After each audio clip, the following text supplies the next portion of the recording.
Our postlude song for today is entitled, "There is Power in the Blood."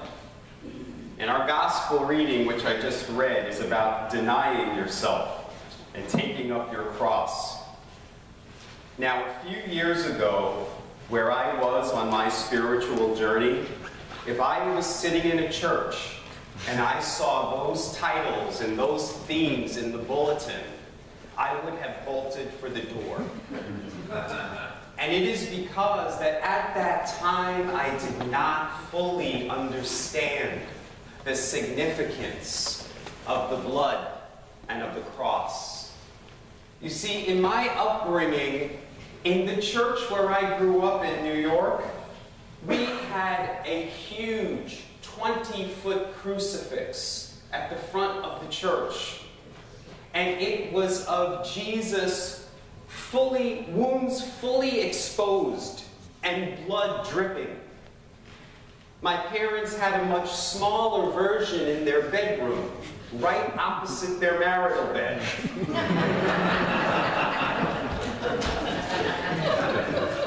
In the Catholic high school that I went to, every single classroom had that similar crucifix in the front of the classroom, right above the blackboard. So for me, I came to see that what our faith was about suffering and death. And it got me thinking about how Christians have crosses in their house and they wear them around their neck, but really what you're wearing around your neck is a torture device, an instrument of death. It would be like wearing a little guillotine or a little electric chair around your neck. And we laugh because it seems absurd. This is not the message of the gospel. This isn't the good news that Jesus spoke about. This isn't about suffering and death. This is about life. Jesus' own words were, "I have come so that you may have life and have it to the full." He didn't say, "I have come so that you will suffer and you will be miserable and your life will just be okay." I've come that you may live life to the full. And so this gospel reading, if not fully understood, seems to be saying that you need to suffer, to deny yourself, to take up your cross. It seems to be about suffering and death. But actually what it is it's Jesus' instructions for living a full life. But so many of us misunderstand that. My mother was a wonderful woman and a devoutly religious woman. But when she had disappointments in her life, she would often say, "This is the cross God gave me to bear." And she thought that misery was noble. And she thought that there was something admirable about suffering.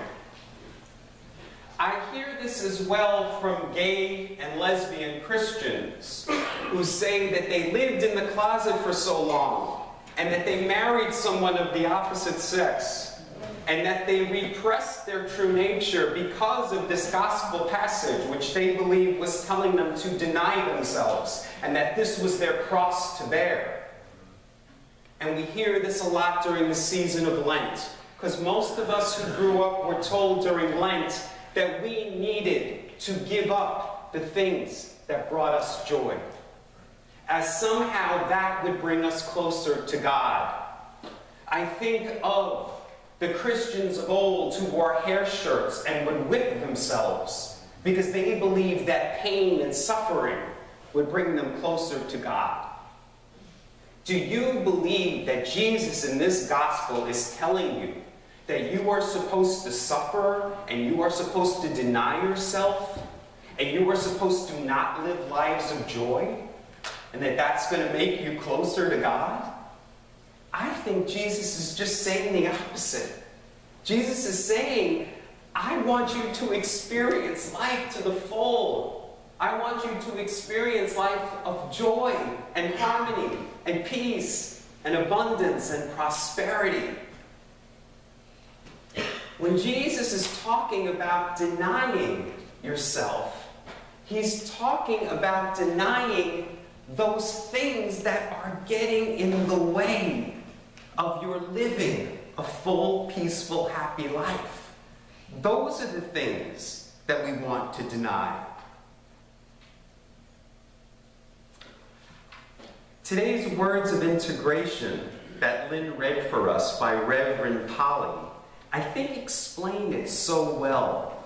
In our centering prayer group on Wednesday nights, we're also learning about what this false self is.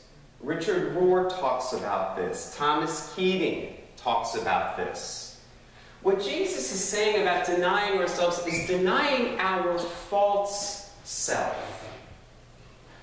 The false self will do everything it can to hold on.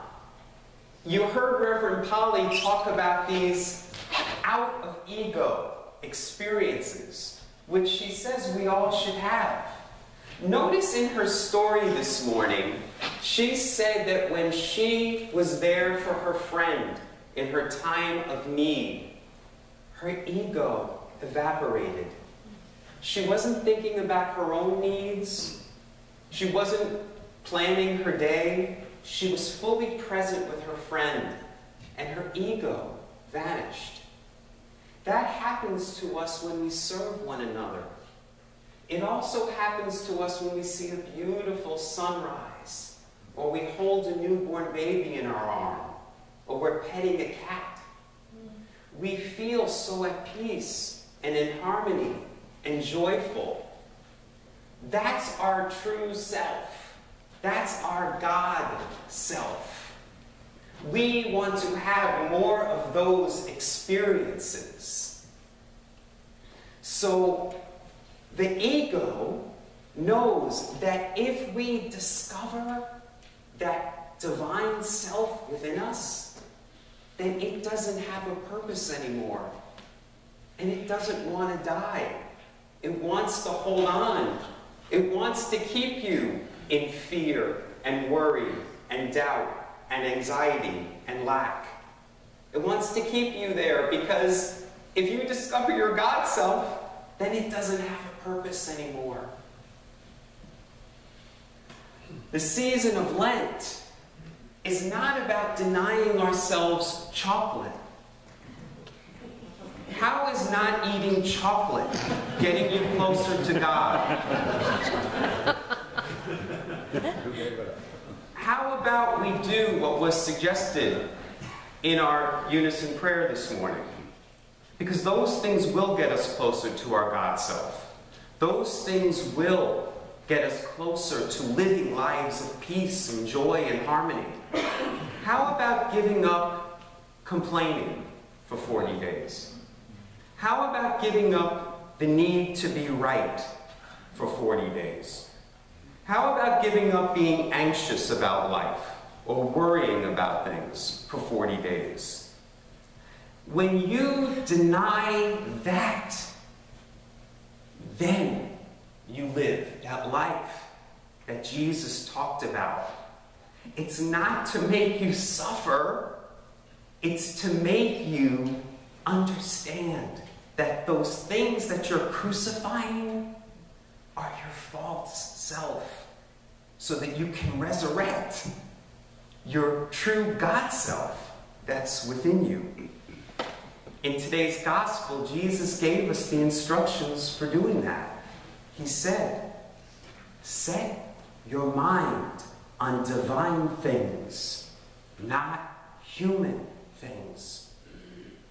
Set your mind on divine things. Divine things are peace, love, joy, harmony, abundance. When you set your mind on those things, you're not thinking about those human things. Worry, fear, doubt, lack, and limitation. When we deny power to those human things, we crucify them. And that brings me back to the title of our postlude song, There is Power in the Blood, because that is the truth. But the blood is not the blood of the suffering, dying Jesus. The power is in the blood of the living Jesus. That's why if you notice every Sunday when I'm preparing the gifts for communion, I say that the wine represents the life force, the blood that circulated through Jesus. It flowed through his being, and it can flow through yours too. But in order for it to flow, you've got to remove the obstacles from its flow. That's why you've got to deny those parts of yourself that are not revealing your true God self. Now, I want to get back to what I was saying at the beginning about the cross. I love the symbol of the cross, but it doesn't represent for me death and suffering anymore. What the cross represents for me is where our humanity and our divinity meet. That's what the cross symbolizes for me. It's saying, when I align my mind with the divine mind, when I align my heart with the divine heart, then I'm living life to the full, the life that Jesus promised. And so that's why the cross for me is a wonderful symbol of our Christian faith, because that was Jesus' message. He transformed a symbol of death into a symbol of life. So this Lenten season, I invite you to look at the things that are binding you, that are in knots. What can you do during Lent to let go of them? To let go of fear and worry and anxiety and lack.